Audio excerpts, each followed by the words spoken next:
Hello dear students. आज हम देखेंगे डिटेल में कंडक्टर्स।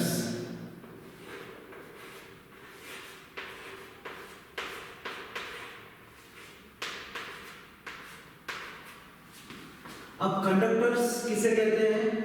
जो सब्सटेंसेस है, अगर उस सब्सटेंसेस में इलेक्ट्रिसिटी चार्ज ट्रांसफर ये अगर होगा वन पॉइंट से लेकर अनदर पॉइंट तक, तो उस सब्सटेंस को हम कहते हैं कंडक्टर। अगर किसी सब्सटेंस में से चार्ज ट्रांसफर हो जाए तो उस सब्सटेंस को हम कहते हैं कंडक्टर्स। ओके, अब इस कंडक्टर्स में दो टाइप्स हैं, मैंने इससे पहले आपको बताया है।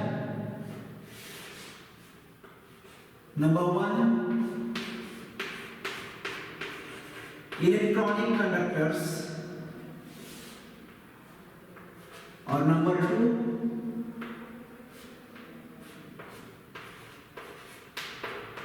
Ionic conductors. ओके, कंडक्टर्स में दो टाइप्स हैं, इलेक्ट्रॉनिक कंडक्टर्स जिनमें आप मेटलिक कंडक्टर्स भी कह सकते हो, और नंबर टू आयोनिक कंडक्टर्स।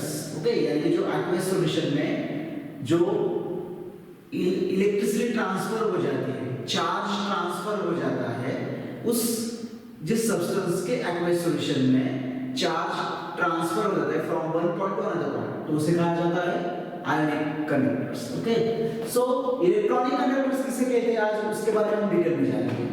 अब इलेक्ट्रॉनिक्स कंडक्टर्स किसे कहते हैं? इलेक्ट्रॉनिक कंडक्टर उसे कहते हैं जिस सब्सटेंस में चार्ज ट्रांसफर हो जाए from one point to another point, यानी कि इलेक्ट्रिसिटी जो है वो ट्रांसफर हो जाए from one point to another point by the help of mobile electrons. Mobile electrons, उस कंडक्टर को कहते हैं हम इलेक्ट्रॉनिक कंडक्टर, या फिर उसे आप कह सकते हो मेटालिक कंडक्टर। ओके, अब इस टाइप के कंडक्टर्स में जो इलेक्ट्रिसिटी ट्रांसफर हो जाती है वो किसके हेल्प से होती है? जो उसमें मोबाइल इलेक्ट्रॉन्स प्रेजेंट होते हैं, उस मोबाइल इलेक्ट्रॉन्स की वजह से वो एक पॉइंट से लेकर अनदर पॉइंट तक वो चार्ज ट्रांसफर हो जाता है, यानी कि इलेक्ट्रिसिटी ट्रांसफर हो जाती है। उसे कहा जाता है इलेक्ट्रॉनिक कंडक्टर या फिर मेटालिक कंडक्टर। ओके, अब इसके बारे में हम डिटेल में जानेंगे। इलेक्ट्रॉनिक कंडक्टर या फिर मेटालिक कंडक्टर किस तरह से काम करते हैं। ओके, तो आपको तो पता है, मैंने इससे पहले आपको बता दिया है, इलेक्ट्रॉनिक कंडक्टर उसे कहते हैं जिस कंडक्टर में से, यानी कि जिस सब्सटेंस में से इलेक्ट्रिसिटी जो है वो ट्रांसफर हो जाती है from one point to another point by the help of mobile electrons. Okay, direct transfer of electricity by the help of electrons. So उस कंडक्टर को कहते हैं इलेक्ट्रॉनिक कंडक्टर। ओके, अब इलेक्ट्रॉनिक कंडक्टर के बारे में जानेंगे। अब उसे जानने के लिए फॉर एग्जांपल आपको दूंगा सिलिकॉन। ओके, अब सिलिकॉन का जो एटॉमिक नंबर है वो है 14 और उसका इलेक्ट्रॉनिक कॉन्फिगरेशन है 1s2 2s2 3s2 3p6 1s2 2s2 2p6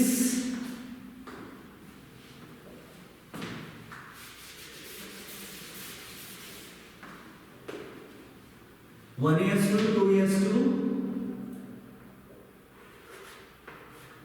2p6 3s2 3p2 और 3d0। ओके, सिलिकॉन का जो इलेक्ट्रॉनिक कॉन्फिगरेशन है वो इस तरह से है। Silicon atom number 14 1s2 2s2 2p6 3s2 3p2 3d0। Okay, अब ये जो है नंबर थर्ड सेल, इसे कहा जाता है valence shell.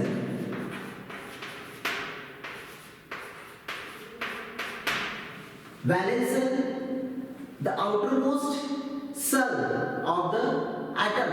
Okay, the outermost cell of the atom is called as valence shell, यानी कि जो आखिरी का जो कक्षा है उसे कहा जाता है वैलेंस सेल.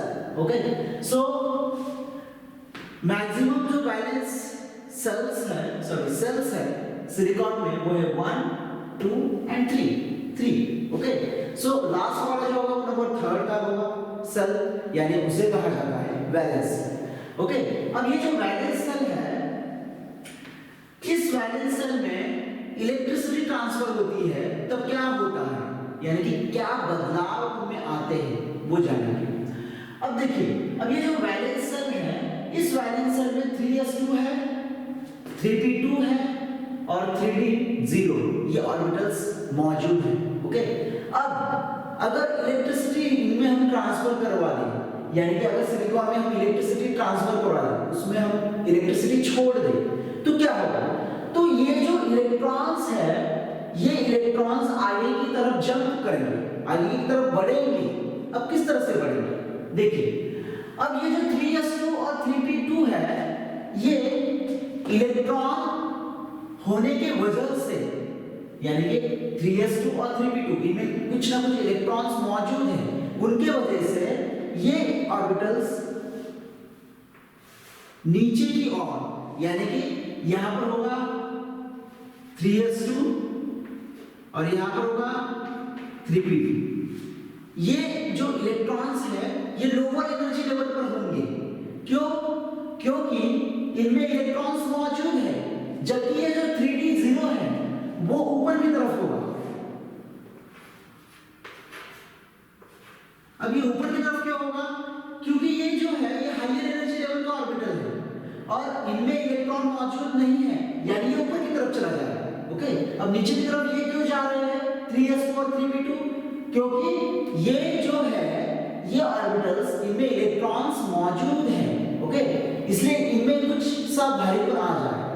और ये जो 3d0 है ये ऊपर की तरफ क्यों जाएगा, क्योंकि इनमें इलेक्ट्रॉन्स मौजूद नहीं है, यानी ये लाइटर हो जाएगा और ये ऊपर की तरफ चला जाएगा, यानी कि ये लोअर एनर्जी का बन जाएगा और ये हायर एनर्जी का बन जाएगा. ओके,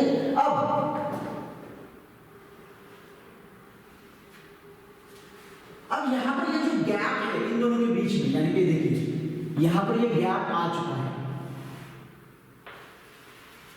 अब ये जो गैप आ चुका है उसे कहा जाता है एनर्जी गैप.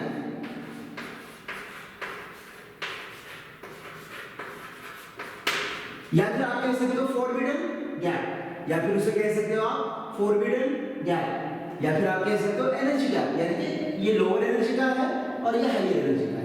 ओके, अब यहां पर ये जो इलेक्ट्रॉन्स मौजूद है, देखिए 3s2 यानी कि ये दो इलेक्ट्रॉन्स यहां पर मौजूद है और 3p2 यानी कि ये दो इलेक्ट्रॉन्स यहां पर मौजूद है.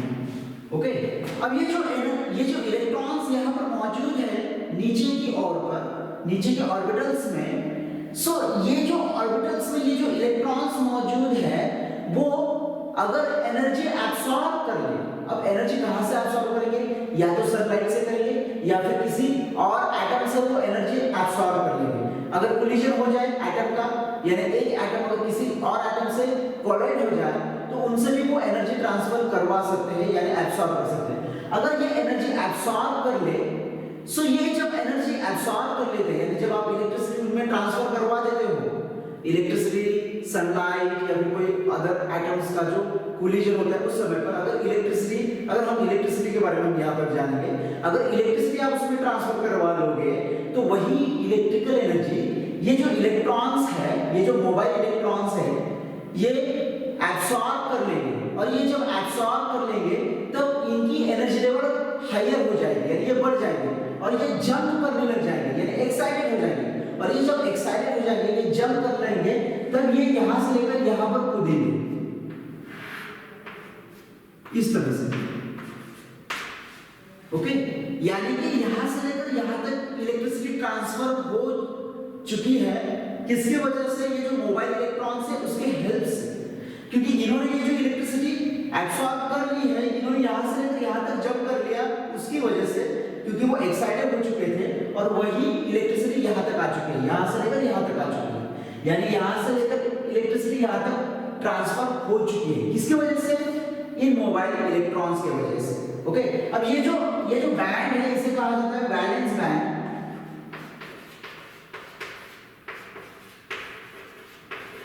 अब वैलेंस बैंड क्यों कहा जाता है? क्योंकि इनमें इलेक्ट्रॉन्स मौजूद है, ये वैलेंस सेल्स है, इसलिए इनमें इलेक्ट्रॉन्स मौजूद है, इसलिए ये वैलेंस बैंड है। और इन्हें कहा जाता है कंडक्शन बैंड।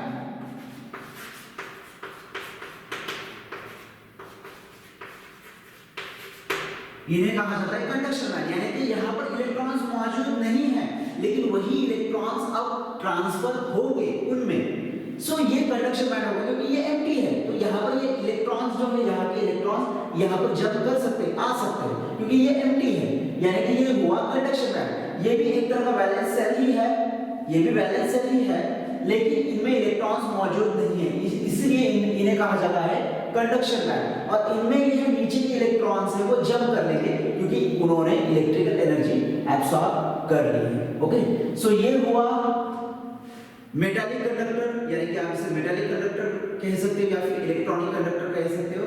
इनमें ये जो इलेक्ट्रिसिटी ट्रांसफर हो जाती है from one point to another point, वो इन मोबाइल इलेक्ट्रॉन की वजह से होती है, यानी इन इलेक्ट्रॉन्स के हेल्प से होती है। इसलिए इस कंडक्टर को कहा जाता है इलेक्ट्रॉनिक कंडक्टर या फिर मेटालिक कंडक्टर। ओके, सो यहां पर रुकेंगे टिल देन नेक्स्ट वीडियो।